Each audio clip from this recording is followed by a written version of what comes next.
Selamat sore, salam sejahtera dalam kasih Tuhan Yesus Kristus. Oleh kemurahan Tuhan kita boleh ada di dalam rumah Tuhan. Oleh kepercayaan Tuhan hari ini kami boleh ada di tempat ini. Saya percaya bahwa segala sesuatu itu adalah apa yang telah ditentukan oleh Tuhan, sehingga kita patut mengucap syukur dan kita ada di dalam kemenangan yang boleh Tuhan terus berikan kepada kita.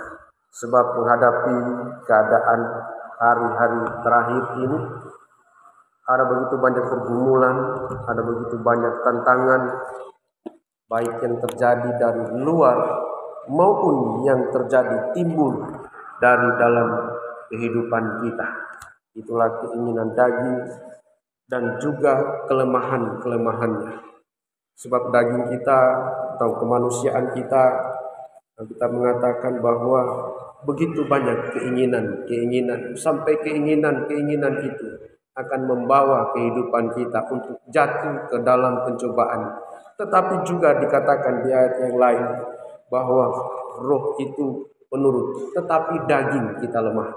Sehingga terkadang keinginan kita mungkin kita bisa atasi, tetapi kelemahan-kelemahan kita itu yang menjadi pergumulan bagi kita. Tetapi kalau kita boleh ada di dalam rumah Tuhan dan kita boleh menikmati persekutuan bersama dengan sidang jemaat Tuhan, ada di hadapan Tuhan, maka saya percaya itu adalah kemenangan yang Tuhan berikan kepada kita. Sehingga dari kemenangan-kemenangan yang Tuhan berikan itu, kita pun mampu membawa hidup kita untuk bisa setia di hadapan Tuhan. Pada waktu ibadah kemarin, ada satu firman Tuhan bagi kita pelayan-pelayan Tuhan, bagi kita imam-imam. Tetapi saya kira itu bukan hanya bagi imam-imam yang melayani Tuhan sebagai anggota sangkur, sebagai pemimpin pujian, tetapi itu pun adalah bagian yang akan juga kita harus alami. Itulah perjanjian antara Tuhan dengan umat yang melayani Dia. Perjanjian antara Tuhan dan imam yang melayani, atau perjanjian antara Tuhan dengan setiap kehidupan yang mau membawa hidupnya untuk melayani Tuhan. Sebab pada perjanjian baru Yesus berkata, inilah darahku, darah perjanjian yang baru yang dimeteraikan oleh darahku. Sehingga perjanjian itu bukan lagi antara Tuhan dengan Lewi, bukan lagi antara Tuhan dan imam-imam yang diurapi diberikan tugas, tetapi perjanjian itu adalah perjanjian antara Tuhan dengan setiap manusia yang rindu membawa hidupnya untuk ada di hadapan Tuhan. Kita akan membaca ayat ini di dalam kitab Maleaki, pada pasalnya yang kedua. Maleaki pada pasalnya yang kedua, ya seperti pujian tadi, hujan berkat kan tercurah bagi kita semua, hidup yang segar dari surga. Biarlah itu yang menjadi bagian, dan itu adalah bagian daripada perjanjian itu sendiri. Maleaki pasalnya yang kedua, dari ayatnya yang keempat dan ayatnya yang kelima. Maka kamu akan sadar bahwa kukirimkan perintah ini kepadamu, supaya perjanjianku dengan Lewi tetap dipegang. Perjanjian Tuhan dengan Lewi adalah orang yang melayani Dia, itu harus tetap dipegang, harus tetap dipertahankan, dan harus tetap dikerjakan. Jadi bukannya dipegang tapi dikerjakan ini.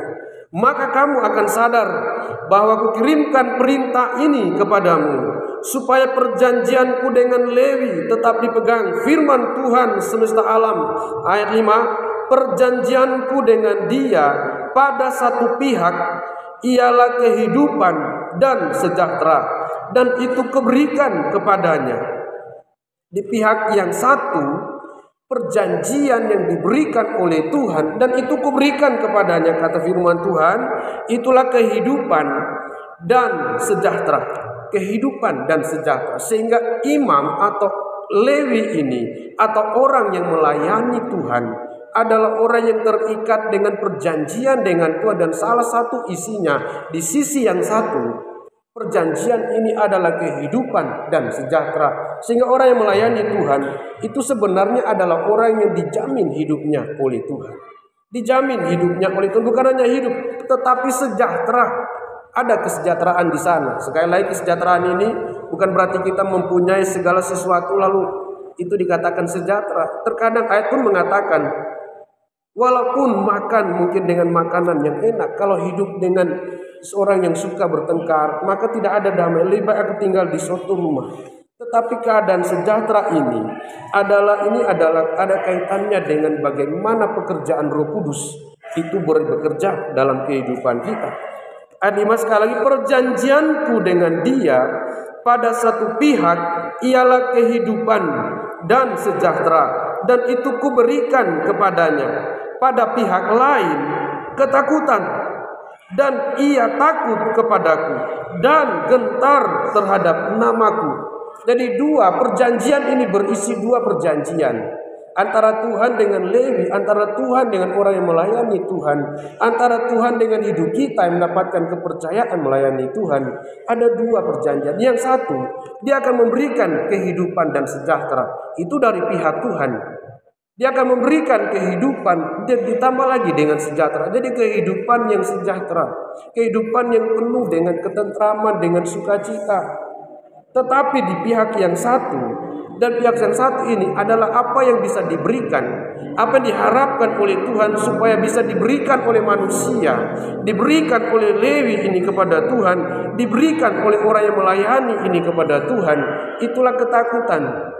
Jadi yang satu adalah kehidupan yang sejahtera dari pihak Tuhan, dan dari pihak manusia ada ketakutan di sana. Ketakutan, dan ia takut kepadaku dan gentar terhadap namaku. Perjanjian antara kita dengan ini yang membuat kita sampai hari ini masih ada.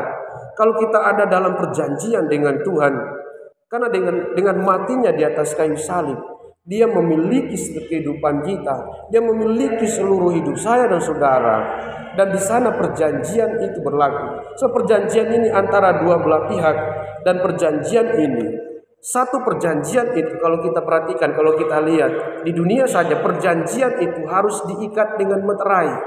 Perjanjian itu kalau kuat, dia akan diikat oleh meterai, sehingga nanti akan ditemukan, akan didapati orang-orang yang dimeteraikan. Oleh karena apa? Oleh karena perjanjian ini sebenarnya, oleh karena perjanjian antara Tuhan dengan hidup kita. Di satu sisi, di satu pihak kehidupan dan sejahtera, tetapi di pihak yang satu kita akan menunjukkan ketakutan kita kepada Tuhan. Kita akan berikan rasa takut kita kepada Tuhan. Kita akan berikan rasa hormat kita kepada Tuhan. Kita akan berikan rasa takut. Rasa takut ini ada kaitannya dengan keselamatan kita. Jadi kalau Tuhan memberikan perjanjian dengan hidup kita, perjanjian antara umat Allah dengan Tuhan, itu bukan untuk kepentingan Tuhan, bukan untuk kesenangan Tuhan, tidak, tetapi untuk kepentingan saya dan saudara. Tuhan memberikan perjanjian ini supaya dia memberikan hidup dan sejahtera, dan kemudian kita memberikan rasa takut kepada dia. Dan ia akan takut kepadaku dan gentar terhadap namaku. Perjanjian ini harus tetap ada pada kehidupan orang yang melayani Tuhan. Kalau dulu memang itu untuk Lewi, tetapi sekarang imam itu bukan lagi menurut peraturan yang ditetapkan pada waktu Musa diberikan kepercayaan, tapi menurut peraturan Melkisedek. Imam besar menurut peraturan Melkisedek akan membawahi imam-imam. Itulah orang-orang yang mendapatkan kepercayaan, termasuk saya dan saudara. Sehingga perjanjian itu juga ada pada hidup kita, dan menyangkut takut, dan ia takut dan gentar kepadaku. Ini ada kaitannya dengan keselamatan kita. Bagaimana pelayanan itu kita kerjakan, bagaimana perjanjian itu kita tetap pertahankan dalam kehidupan kita. Dan ayat mengatakan di dalam Filipi pasal yang kedua, kita baca Filipi pasalnya yang kedua. Kerjakan keselamatan itu dengan takut dan gentar. Filipi pasalnya yang kedua ayatnya yang ke-12. Tetaplah kerjakan keselamatanmu. Jadi pelayanan di hadapan Tuhan itu bukan karena saya ingin melayani Tuhan, karena Tuhan ingin dia dilayani. Bukan. Tuhan itu datang dan dia katakan, aku datang bukan untuk dilayani, tetapi aku datang untuk memberikan nyawa. Aku datang untuk melayani. Jadi bukan soal dia mau supaya kita layani, tidak. Tetapi sebenarnya ini sangat penting bagi manusia kita. Itulah keselamatan kita. Tetaplah kerjakan keselamatanmu. Hai saudara-saudaraku yang kekasih, kamu senantiasa taat. Jadi ini diberitahukan oleh Rasul Paulus kepada mereka. Hai saudara-saudaraku yang kekasih, kamu senantiasa taat. Kamu senantiasa taat.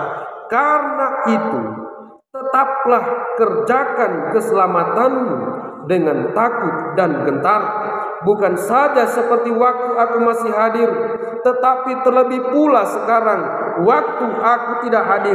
Keselamatan yang dikerjakan ini bukan oleh karena Rasul Paulus hadir di situ lalu mereka mengerjakan keselamatan, tidak. Begitu juga dengan pelayanan kita.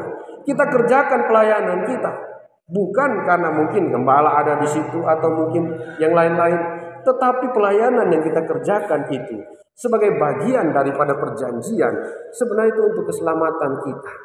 Untuk keselamatan kita. Dan kabar baiknya, kabar buruknya, hari-hari terakhir ini akan terjadi bahwa perjanjian antara Tuhan dengan umatnya ini akan diperberat. Sehingga kita harus senantiasa bergumul, harus senantiasa kuat di dalam Tuhan. Kalau Rasul Paulus mengatakan kamu senantiasa taat, mari bawa hidup kita dalam ketaatan ini. Oleh karena perjanjian antara Tuhan, dengan orang-orang yang melayani. Jadi kalau saya ada di dalam pelayanan itu, bukan karena Tuhan ingin saya layani, tidak. Atau bukan karena kekuatan kemauan saya, tidak. Tetapi karena Tuhan ingin supaya hidup yang melayani itu ada di dalam keselamatan. Sebab di mana aku berada, di situ pelayanku akan berada. Di mana aku nantinya berada, di situ pelayanku akan berada. Di situ orang-orang yang melayani aku akan berada. Di situ orang-orang yang telah memberikan hidupnya untukku akan berada. Walaupun memang seketika lamanya kita mungkin dipisahkan dari dia. Seperti Yesus mengatakan, tidak lama lagi terang itu akan diangkat. Dan tidak lama lagi kamu tidak akan melihat dia. Tetapi sesungguhnya orang yang melayani Tuhan, di mana Yesus berada, di situ dia berada. Karena ada ikatan perjanjian. Di satu sisi, di satu pihak ada kehidupan dan sejahtera. Sehingga orang yang melayani Tuhan adalah orang-orang yang dijamin kehidupannya. Mungkin kita jatuh bangun dalam kehidupan kita. Mungkin kita jatuh bangun dalam ekonomi kita, apalagi masa-masa sekarang. Tetapi kesejahteraan itu ada pada diri kita. Kesejahteraan itu tidak bisa diukur dengan materi. Kesejahteraan itu tidak bisa diukur. Tetapi soal kesejahteraan ini, damai sejahtera dan sukacita oleh Roh Kudus, itu ada kaitannya dengan kerajaan surga. Sementara kita dijanjikan oleh Tuhan bagaimana kerajaan surga itu menjadi milik kita. Sehingga kita harus tetap kuat, kita harus tetap bersabar, dan kita harus tetap setia di dalam memegang perjanjian ini. Perjanjian antara manusia saja, kalau perjanjian itu dilanggar, maka perjanjian itu akan membuat yang melanggar itu mendapat hukuman. Sehingga sepertinya kita mungkin dipaksa untuk melayani, sepertinya kita dipaksa, ditekan dalam pelayanan ini. Tetapi sebenarnya tidak. Untuk keselamatan kita, kerjakan keselamatan itu dengan takut dan gentar. Hai saudara-saudaraku yang kekasih, kamu senantiasa taat. Karena itu tetaplah kerjakan keselamatanmu dengan takut dan gentar. Sama seperti kita takut kepada Tuhan. Di sisi yang satu, di pihak yang satu, dia harus takut kepada aku. Itulah imam yang melayani Tuhan.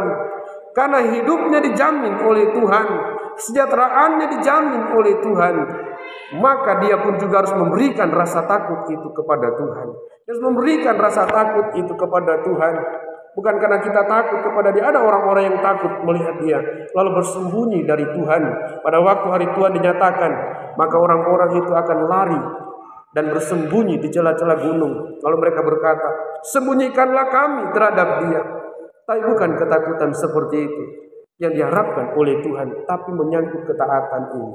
Bagaimana keselamatan kita? Kita kerjakan dengan satu ketaatan yang sungguh-sungguh di hadapan Tuhan. Sebab ada waktunya. Ada waktunya kalau kita bisa membaca di dalam kitab Daniel pasalnya ke-9, ada waktunya perjanjian itu. Ada waktunya perjanjian itu diperberat. Ada waktunya. Mari kita akan membaca di dalam kitab Daniel pada pasalnya yang ke-9.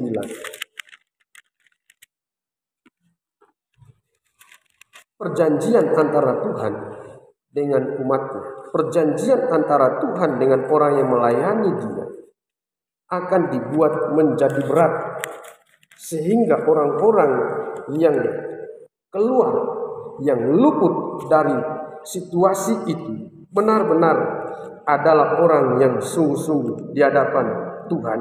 Atau kita baca dulu ayatnya yang keempat supaya kita bisa melihat perjanjian ini nanti. Daniel pasalnya ke-9 ayatnya yang keempat. Maka aku memohon kepada Tuhan Allahku dan mengaku dosaku demikian. Tuhan Allah yang maha besar dan dahsyat, yang memegang perjanjian dan kasih setia terhadap mereka yang mengasihi Engkau serta berpegang pada perintah-Mu. Kami telah berbuat dosa dan salah. Kami telah berlaku fasik dan telah memberontak. Kami telah menyimpang dari perintah dan peraturan-Mu. Dan kami tidak taat kepada hamba-hamba-Mu, para nabi, yang telah berbicara atas nama-Mu kepada raja-raja kami, kepada pemimpin-pemimpin kami, kepada bapak-bapak kami, dan kepada segenap rakyat negeri. Tuhan itu adalah Tuhan yang senantiasa berpegang pada perjanjian. Sehingga kalau kita hari ini ada di dalam berkat-berkat Tuhan, kalau hari ini kita masih bisa menikmati kehidupan itu, kita masih diberikan kehidupan oleh Tuhan, kita masih diberikan kesenangan, kesejahteraan oleh Tuhan, itu karena Tuhan tidak pernah, bahkan Dia itu berpegang, yang memegang perjanjian dan kasih setia terhadap mereka yang mengasihi Engkau serta berpegang pada perintah-perintah-Mu. Ada perjanjian antara Tuhan dengan umatnya. Ada perjanjian antara Tuhan dengan orang-orang yang melayani Dia, dengan orang-orang yang menerima perintahnya, dengan orang-orang yang menerima, yang bisa mengerjakan apa yang Tuhan percayakan kepada dia. Dan ada waktunya perjanjian itu dibuat menjadi berat. Dan disitulah pergumulan saya dan saudara. Disitulah pergumulan kita. Di dalam Daniel pasal 9 ayatnya yang ke-27. Ayat-ayat ini, perkataan-perkataan ini akan terjadi pada diberikan judul 70 kali 7 masa. Ini dalam pengertiannya kalau dijelaskan begitu panjang. Tetapi singkatnya kita akan baca ayat 27. Raja itu akan membuat perjanjian itu menjadi berat bagi banyak orang selama 1 kali 7 masa. Raja itu adalah orang yang memerintah pada waktu itu. Kalau sekarang mungkin perjanjian antara kita, antara Tuhan dengan orang yang melayani Dia, itu akan menghadapi ujian, itu akan menghadapi tantangan, itu akan menghadapi yang namanya pencobaan. Dan raja yang memerintah pada waktu itu, raja itu akan membuat perjanjian itu menjadi berat bagi banyak orang selama 1 kali 7 masa. Perjanjian itu, kalau Tuhan memberikan perjanjian hidup dan sejahtera, maka kehidupan yang kita jalani akan terasa sangat berat hari-hari ini. Perjanjian itu akan menjadi berat, akan diperberat. Sehingga kalau banyak anak Tuhan mengalami kehidupan yang berat, bagaikan kalau kita gambarkan seperti firman Tuhan yang kita dengarkan pada waktu hari Tuhan itu datang. Bahkan pada waktu Daud menghadapi pergumulan, dia pun menangis. Daud menangis di hadapan Tuhan.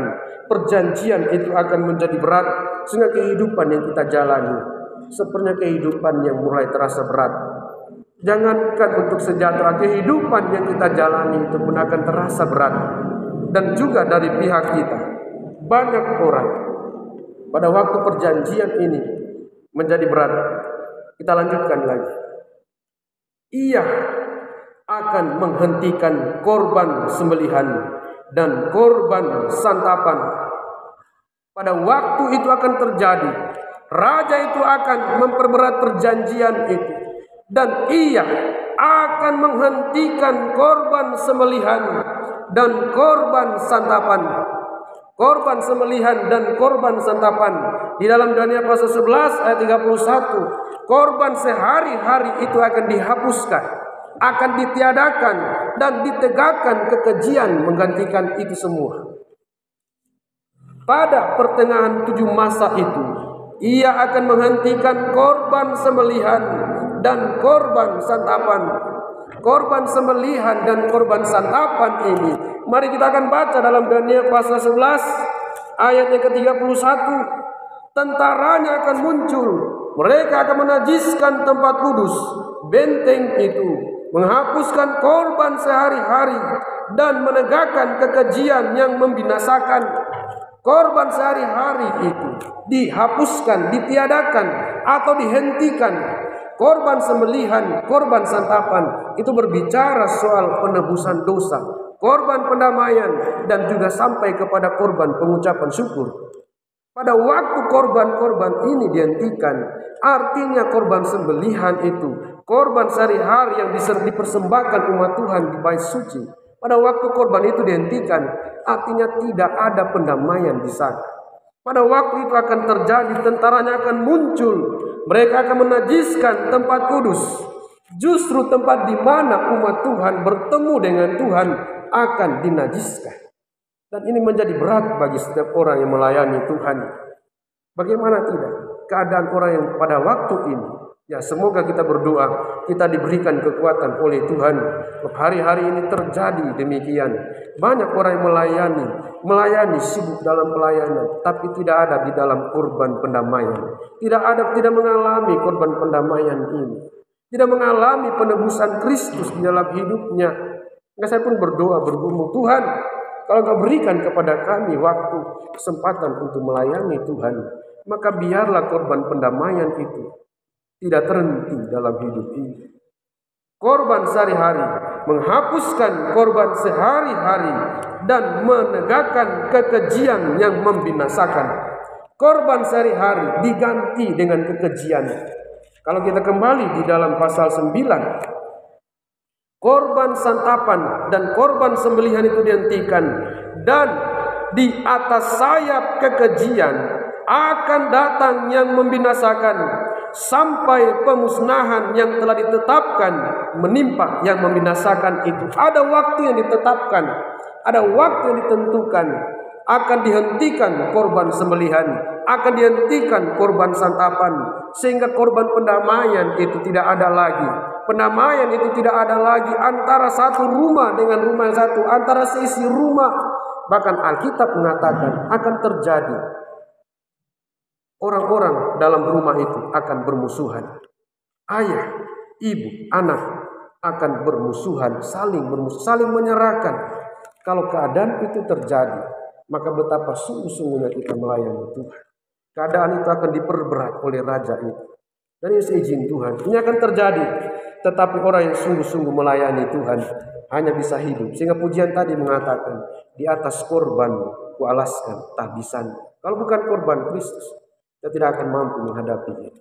Pada waktu korban sembelihan dan korban santapan ini dihentikan, artinya tidak ada pendamaian, tidak ada pengucapan syukur, tidak ada keselamatan di sana.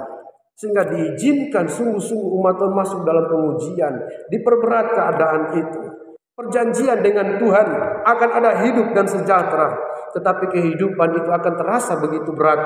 Dan inilah ujian bagi setiap orang yang melayani Tuhan. Pada waktu kita mungkin lebih, pada waktu kita mungkin cukup, kita masih bisa mengatakan, aku melayani Tuhan. Dan Tuhan tanya kepada Elia, apa kerjamu di sini, hai Elia?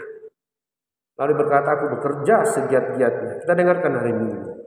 Tetapi pada waktu apa yang dihadapinya itu, sebelum Tuhan bertanya, ayat mengatakan, dia pergi, dia masuk ke padang gurun, 1 hari perjalanan jauhnya. Lalu dia ingin mati, katanya.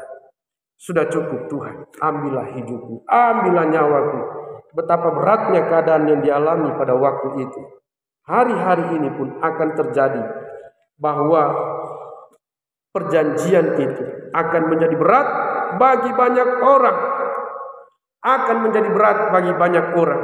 Tetapi bagi orang yang sungguh-sungguh menaruh kehabisannya di atas korban Kristus, dia akan menjadi orang-orang yang berkemenangan. Dia akan menjadi orang-orang yang sungguh-sungguh melayani Tuhan. Sehingga benar-benar hidupnya, adapun hidupku ini, Rasul Paulus mengatakan, bukannya aku lagi. Sebab kalau hidup ini masih aku, kalau hidup kita ini masih aku di dalamnya, maka betapa beratnya keadaan itu. Tapi pada waktu Rasul Paulus mengatakan, hidup yang kuhidupi sekarang bukan aku lagi, melainkan Kristus yang hidup dalam aku. Ini benar-benar perkataan yang dalam, sangat dalam arti, sangat dalam pengertian, sangat dalam pengorbanan yang ada di sana untuk membawa hidup kita. Biarlah Kristus yang hidup di dalam aku, menjadi serupa dengan Dia, menjadi serupa dengan gambaran anaknya, menjadi serupa dengan gambaran Dia, sehingga akan kembali lagi kepada rencana awal Tuhan. Baiklah kita menjadikan manusia itu menurut gambar dan rupa kita, sehingga benar-benar Kristus ada dalam hidup kita.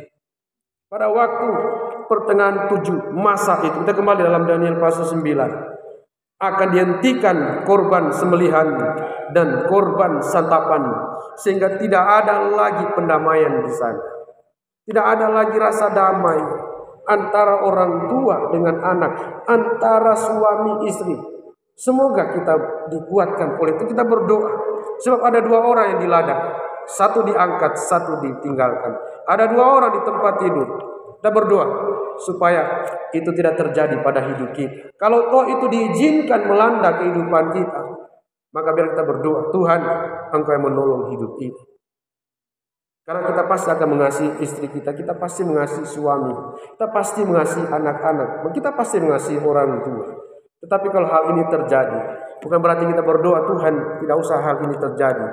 Tetapi kalau hal itu terjadi, biarlah saya adalah orang yang dikuatkan oleh Tuhan. Sementara menghadapi pergumulan di sana, sementara menghadapi pergumulan, kita dituntut untuk takut kepada Tuhan, takut dan gentar kepada Tuhan. Sebab perjanjian itu adalah perjanjian yang mengikat kita. Perjanjian antara 2 belah pihak itu perjanjian yang mengikat, sehingga satu orang, satu pihak yang ada dalam perjanjian itu melanggar, maka dia akan mendapatkan hukuman. Dan Tuhan tidak pernah melanggar perjanjian. Dia tetap berpegang dan Dia tetap memegang teguh perjanjian ini. Sehingga yang kita gumuli adalah hidup kita. Masih bisakah kita mengerjakan pelayanan ini di hadapan Tuhan dengan takut dan gentar? Kerjakan keselamatan. Tuhan bukan ingin dilayani. Bahkan Dia berkata, aku datang bukan untuk dilayani, tapi aku datang untuk melayani. Kalau kita diberikan kesempatan untuk melayani Tuhan, kalau kita diberikan kesempatan menjadi imam-imam, kalau saya diberikan kesempatan untuk bisa melayani Tuhan, itu karena Tuhan mau menyelamatkan saya. Itu karena Tuhan mau menyelamatkan hidup ini. Dan Dia mau menyempurnakan apa yang telah dikerjakannya di atas kayu salib. Dia rela mati di atas kayu salib, supaya saya dan saudara mendapatkan kesempatan untuk bisa mengerjakan keselamatan itu.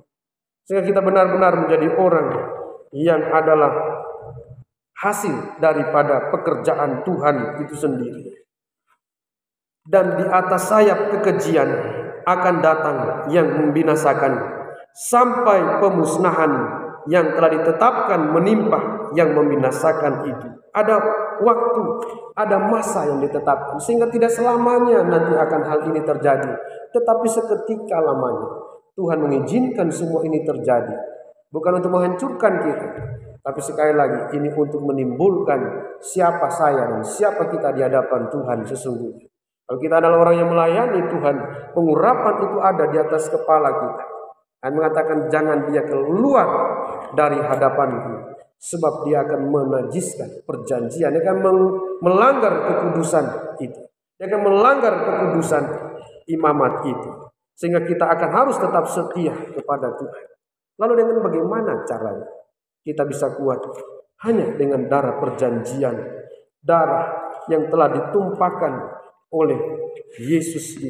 Pada waktu perjanjian ini merasa berat terjadi, terasa terlalu berat bagi kita, maka ini sebenarnya adalah waktu bagi kita untuk lebih banyak berkata-kata kepada Tuhan, menyerah kepada Tuhan. Dengan apa yang Tuhan percayakan kepada setiap kehidupan kita, Dia telah memberikan teladan. Bahkan dia telah memberikan jaminan. Dia memberikan apa yang menguatkan kehidupan kita. Kita baca di dalam 1 Korintus pasalnya yang ke-11. 1 Korintus pada pasalnya yang ke-11. Dulu perjanjian ini hanya antara Tuhan dan Lewi, hanya antara Allah dan orang Lewi. Tetapi pada waktu Yesus mati di atas kayu salib, sehingga kalau hari ini kita bangsa kafir bisa melayani Tuhan. Kalau hari ini saya sebagai hidup yang dikatakan dalam 1 Petrus, dulu tidak dikasihani, tetapi sekarang beroleh belas kasihan. Dulu bukan umat Allah, tetapi sekarang adalah umat Allah. Maka perjanjian ini pun ada pada hidup kita, juga berlaku atas kehidupan kita. Dan ini ada kaitannya dengan perjamuan suci. Dalam 1 Korintus pasalnya yang ke-11.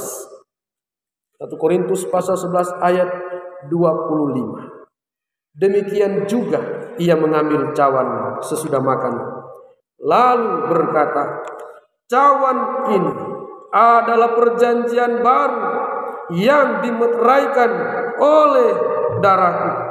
Perbuatlah ini setiap kali kamu meminumnya, menjadi peringatan akan aku. Inilah darah perjanjian baru yang dimeteraikan oleh darahku, yang dimeteraikan oleh darahku. Perjanjian antara Tuhan dengan umatnya, perjanjian antara Tuhan dengan orang yang melayani dia, adalah perjanjian oleh darah Yesus. Dulu mungkin pada waktu perjanjian Allah dengan Lewi ada perjanjian itu, tapi sekarang itu bukan hanya milik Lewi, tapi itu pun juga milik saya dan saudara. Dulu kita bukan umat Allah, sekarang kita mendapatkan belas kasihan. Dulu kita tidak dikasihani, tapi sekarang kita punya Tuhan, dan kita tahu siapa yang kita layani. Oleh sebab itu darah yang demikian juga yang mengambil cawan sesudah makan, lalu berkata, cawan ini adalah perjanjian baru yang dimeteraikan oleh darahku. Perjanjian hari ini antara Tuhan dengan hidup saya, perjanjian antara Tuhan dengan hidup kita hari-hari ini, hari terakhir ini, adalah perjanjian yang dimeteraikan oleh darah Kristus, dimeteraikan oleh darah Yesus. Sehingga benar-benar kalau hidup ini mau melayani Tuhan, maka kita harus siap menjadi serupa dengan gambaran anaknya. Kalau kita benar-benar ingin melayani Tuhan, maka kita harus siap bagaimana kita harus menjadi serupa dengan gambaran anaknya, menjadi serupa dengan dia dalam penderitaan sampai dalam kematian dan juga sampai dalam kemuliaan. Sementara hari-hari ini kita mengharapkan kemuliaan, kita harapkan, rindukan bagaimana kemuliaan itu datang. Tuhan sudah memberikan ini. Cawan ini adalah perjanjian baru yang dimeteraikan oleh darahku. Perbuatlah ini setiap kali kamu meminumnya, menjadi peringatan akan aku. Ayat 26. Sebab setiap kali kamu makan roti ini dan minum cawan ini yang setiap hari ibadah kita nikmati, itulah perjamuan suci. Perjamuan suci bukannya sekedar kebiasaan. Nah, kenapa orang yang mengangkat perjamuan suci ini katakan akan mengalami kutuk? Dia mengalami, dia mengangkat perjamuan suci, tapi tidak mengerjakan dengan takut dan gentar pelayanan di hadapan Tuhan. Mungkin kita katakan itu hanya bagian sangkor, itu hanya bagian pemain musik, itu hanya bagian orang melayani pemimpin pujian. Tidak. Setiap orang yang menjadi hamba Tuhan, setiap orang yang mendengarkan firman, setiap orang yang sudah mendengarkan firman, haruslah mengerjakan firman itu. Itulah hamba Tuhan. Sehingga pada waktu kita mengangkat ini, sebab setiap kali kamu makan roti ini dan minum cawan ini, kamu memberitakan kematian Tuhan sampai ia datang. Dan barang siapa dengan cara yang tidak layak makan roti atau minum cawan Tuhan, ia berdosa terhadap tubuh dan darah Tuhan. Kalau kita sampai ke sana, akan begitu berat bagi kita. Tetapi pada waktu kita ada dalam rumah Tuhan, bukan berarti kita tidak berani mengangkat ini. Kalau kita diperhadapkan dengan perjamuan suci, itu artinya karena Tuhan sayang kepada kita. Tuhan mau supaya kita tetap ingat akan Tuhan dimanapun kita berada, di rumah, di pekerjaan kita. di rumah, di pekerjaan kita. Biarlah kita ingat akan Tuhan. Bukan hanya ingat oh Tuhan telah mati, tapi juga memberitakan kematian Tuhan sampai Ia datang.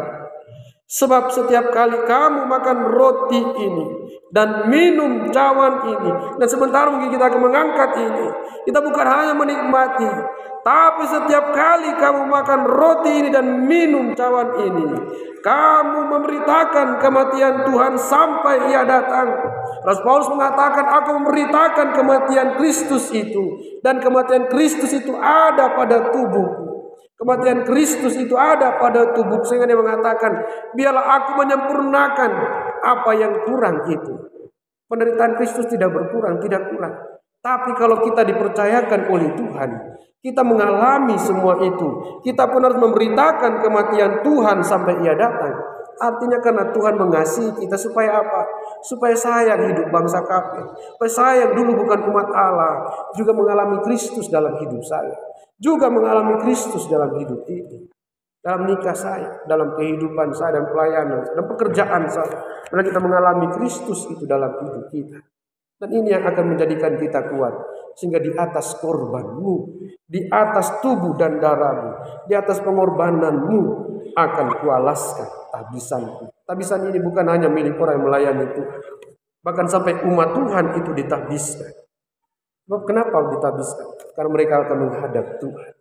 Tabisan itu diberikan kepada orang yang menghadap Tuhan. Sementara kita rindu menghadap Tuhan, kita nyanyikan pertemuan di udara, kita nyanyikan kita rindu berjumpa dengan Dia. Oleh sebab itu, mari biarlah hidup kita juga ditabiskan di atas korban Kristus, di atas darah pendamaian ini. Ada waktunya korban sehari-hari diizinkan untuk dihapuskan, diizinkan dihilangkan, ditiadakan.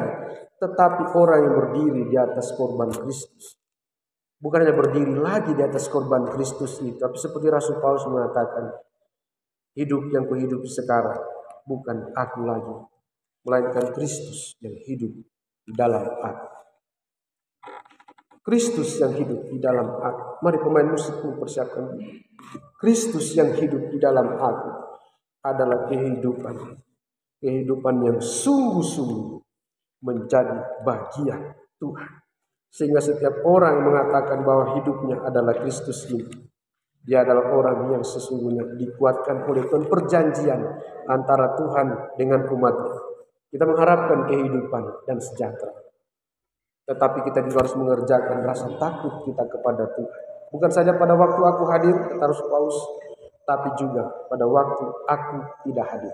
Bukan hanya pada waktu dilihat orang, tetapi pada waktu tidak dilihat orang. Biarlah ketakutan akan Tuhan itu, ketakutan akan Dia itu, tetap kita kerjakan dalam hidup kita. Di dalam pelayanan kepada Tuhan, mari kita kerjakan itu dengan sungguh-sungguh setia kepada Tuhan. Sama-sama kita akan bangkit berdiri. Mari angkat satu pujian.